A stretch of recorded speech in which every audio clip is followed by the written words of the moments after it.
Estamos aqui de volta no nosso podcast Sem Santidade Não Há Sanidade. Já tivemos um papo muito gostoso sobre a questão das farpas do coração. Você e eu já entendemos aqui, juntos com a doutora Esli, por que sem santidade não há sanidade. E um dos desafios de se manter a sanidade é quando as coisas saem do nosso controle, aquilo que a gente não aguarda. E é por isso que aqui nesse podcast nós vamos tocar em alguns assuntos muito delicados. E um deles é o divórcio. Afinal de contas, ninguém casa para separar, né, doutora Esli? Eita, seja bem-vinda ao seu podcast. Oi, Marcela Bastos, nós estamos aqui, né, feliz da vida de estarmos juntos outra vez. E realmente, esse é um dos temas delicados que a gente precisa falar, porque o tema para dar farpa é esse, de divórcio, de separação, essas coisas assim, sabe? Difícil. E por que a gente precisa falar do divórcio, doutora Esli? Olha, não falar não ajuda. Muitas pessoas pensam, às vezes, deixa para lá, isso a gente não precisa conversar. Isso não é assunto para a gente falar na igreja. Eu quero saber qual é o assunto que a gente não deve falar na igreja. Quem sabe pornografia. Agora, sobre isso, a gente tem que falar também, sabe? Mas eu acho que a gente tem que falar, porque não falar não ajuda. As pessoas ficam em silêncio, sabe? Uma das coisas que eu escuto muito no consultório são pessoas que, quando elas eram crianças, até passaram por divórcios dos seus pais e outras coisas, ninguém falou nada. Ninguém explicou, ninguém orientou, ninguém disse assim, isso não é a sua culpa. Tem muitas crianças que acham, inclusive, que a culpa do divórcio dos pais é delas. Imagina se uma criança é culpada de um divórcio, né? São decisões de gente grande, né? Para casar, são adultos que se casam, também são adultos que se divorciam. Então, esse negócio de não falar, isso não ajuda, isso não resolve a nossa vida. Por outro lado, muita gente achava que se a gente falasse sobre esse assunto, né, que isso produziria um divórcio. É como se estivesse atraindo. Exato.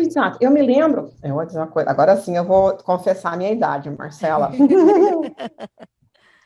Eu sentei dentro do Congresso, lá em cima, né?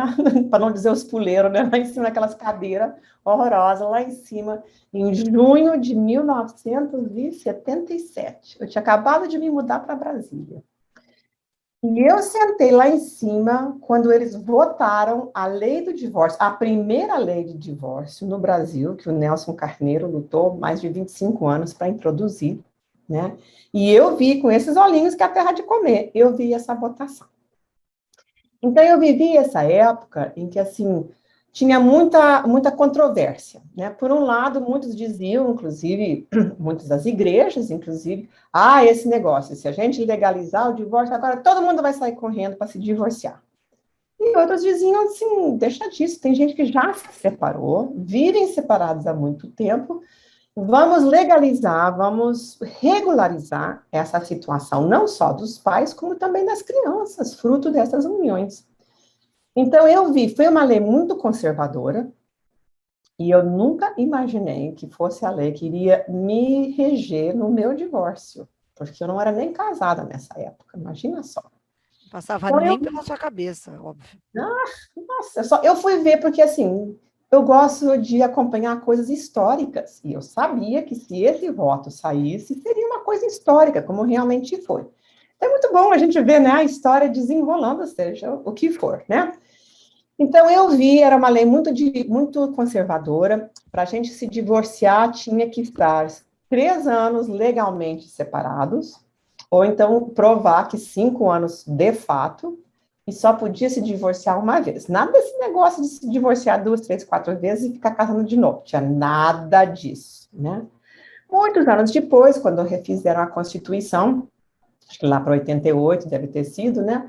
Então, eles mudaram as leis do divórcio de novo. E aí liberalizou muito mais do que realmente era essa lei original. Então, Todo mundo saiu se divorciando? Claro que não. O que sim aconteceu foi uma enxurrada inicial de pessoas que sim quiseram regularizar sua situação. Eu me lembro de um casal que tinha convivido mais de 36 anos. Ele tinha se casado muito jovem e 6 meses depois, a mulher largou dele. E aí, depois de um tempo, né, ele se juntou, porque naquela época a gente falava de se juntar, ele era desquitado, que a gente dizia, né? Então, o pessoal até falava, é amigado com fé, casado é, né? Tinha esses ditados, né? E as pessoas ficavam nesse lero-lero, assim, ele bem casado, 36 anos já com a esposa, né? 3 filhos, felizes, e não podiam regularizar a união deles. Então, isso sim a gente viu. Muitas pessoas que quiseram arrumar a sua vida. Mas a gente não viu aquele assim, aquela enxurrada de gente assim, porque agora a gente pode se divorciar, a gente pega e se divorcia. Não existe isso, né? A gente não faz. Não é uma compra que a gente faz. Né? E é até aí nesse ponto que eu até iria te perguntar. Não faz isso, doutora Esli, porque existe alguma possibilidade de, em algum momento, o divórcio não ser traumático? Olha, isso é uma pergunta difícil, porque eu acho difícil um rompimento, né? Você sabe que o divórcio interrompe o desenvolvimento natural da família. Deus criou, né, o homem e a mulher para se multiplicarem, para crescerem, para, né, governarem a terra, para administrarem, né, a criação, tudo. E a intenção deles sempre foi de que fossem 2 pessoas, homem e mulher, para a vida inteira, né?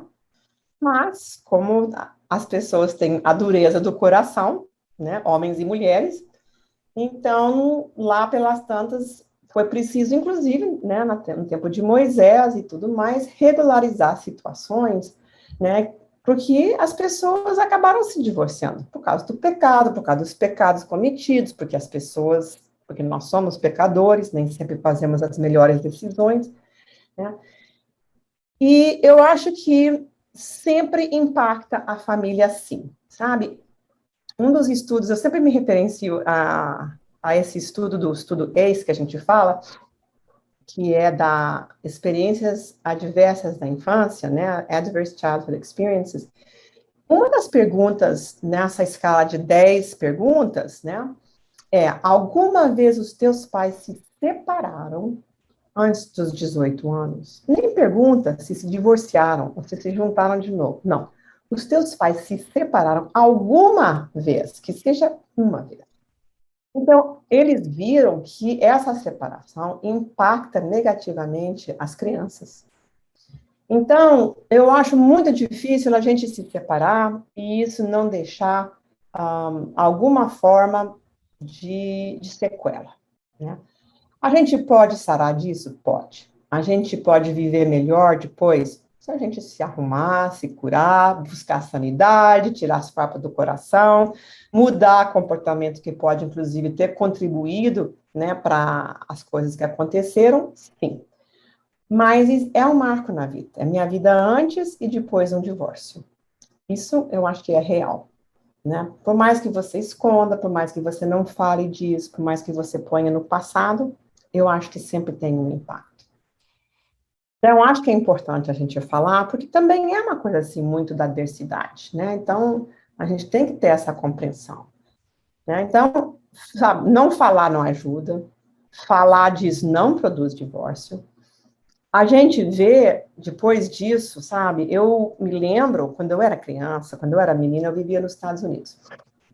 Nessa época, eles não tinham, melhor dito, o que eles chamam de no-fault divorce, que era o divórcio sem botar a culpa em alguém. Naquela época, olha só, não é tão antigo assim. As pessoas só podiam se divorciar com justa causa. Então, você tinha que provar que o outro tinha adulterado, né? O outro tinha roubado o teu dinheiro, o outro se casou com você escondendo, né, alguma informação pertinente que poderia impactar o casamento, por exemplo. A pessoa sabia que ela não podia ter filhos e enrolou a pessoa e não avisou, não falou. Ou outras coisas assim. Então, era difícil você se divorciar, não era assim, não quero mais. Não. Tanto é que no meu colégio tinha um menino cujos pais eram divorciados. E a gente dizia, fulano, né, os pais dele são divorciados. E a gente morria de dó. Todo mundo falava baixinho, é Todo mundo aquela, né? falava aquela fofoca, assim, ai, tadinho, né? Então, era muito pouco comum. Depois que nos Estados Unidos eles introduziram o que eles chamam de no fault divorce. Então, agora você pode se divorciar por qualquer razão, porque você não quer mais.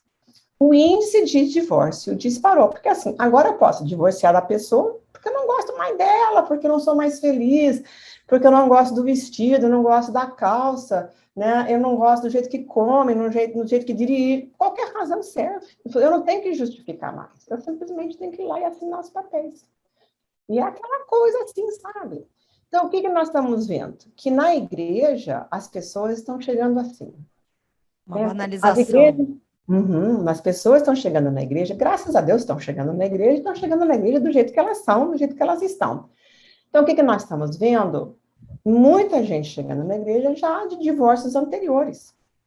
Às vezes um ou dois, né? Às vezes até três, né? Então, muita gente que realmente não entendia do evangelho antes, não tinha essa cura do Espírito, né? Nem o Espírito Santo para dirigir os passos, e que agora conheceram Jesus, vieram para a igreja e vieram na condição que estão.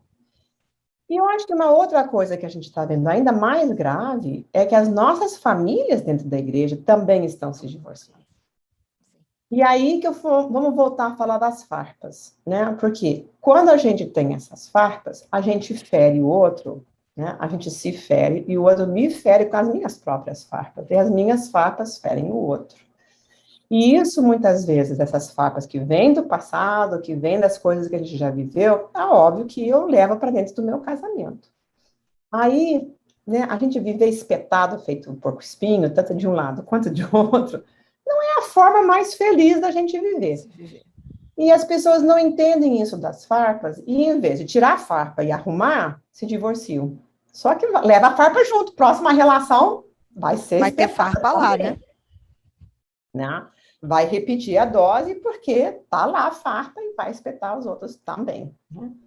Então, eu acho que são coisas para a gente pensar, para a gente conversar, né? Para a gente discutir, para a gente ter misericórdia, para a gente também saber o que a palavra de Deus fala sobre essas coisas, buscar fortalecer as nossas famílias, né? De forma que a gente não precise lidar, né, com essa questão do divórcio, porque é realmente uma dificuldade. Às vezes, o divórcio é necessário, sabe? Até para proteger as pessoas envolvidas, porque algumas Pela pessoas não querem sobrevivência.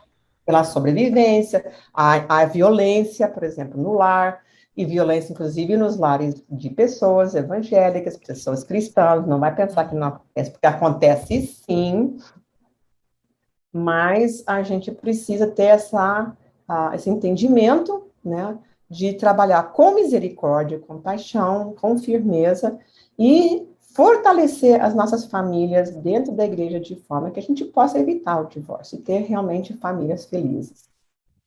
É um trabalho pré, É, não pós. isso mesmo. Desse fortalecimento, e ainda quando a gente encara, como você bem disse, gente que está vindo de histórias e porque aconteceu, aí sim vai precisar ter um trabalho pós, que acaba se tornando um pré para qualquer outro relacionamento que virá depois. E para os Exatamente. próprios Você filhos, sabe, né? né, Marcelo? O pessoal jovem se divorcia com 30, 35 anos, você acha que eles querem realmente ficar o resto da vida sem companheiro, sem Claro que companheira? não. Né? Deus nos criou, assim, com desejo de ter, né, com quem conviver. Então, nós precisamos realmente procurar curar essas farpas do coração, que caso, né, venha realmente a se relacionar novamente com outra pessoa, a gente não espete os outros, nem é espetada pelas suas próprias farpas. Então, vai ser sobre isso que nós vamos falar no nosso próximo episódio do podcast Sem Santidade Não Há Sanidade, falando sobre divórcio, que não é um assunto fácil, é um assunto delicado, mas no próximo episódio a gente pode falar um pouquinho dessas tarefas emocionais que envolvem esse conflito do divórcio, para a gente saber o que fazer. Afinal de contas, a gente está com uma questão. Como é que a gente resolve essa questão? Doutora Esli vai contar para a gente, né? Isso mesmo, nós temos uma realidade, nós enfrentamos, então é melhor lidar com isso com sabedoria e prudência. E a gente fala disso na próxima, Marcela. Então não perde, aproveita, avisa todo mundo. Olha, tem podcast novo, tem episódio novo do Sem Santidade Não Há Sanidade. Doutora Esli Carvalho e eu estamos te esperando. Até a Até próxima. lá, então.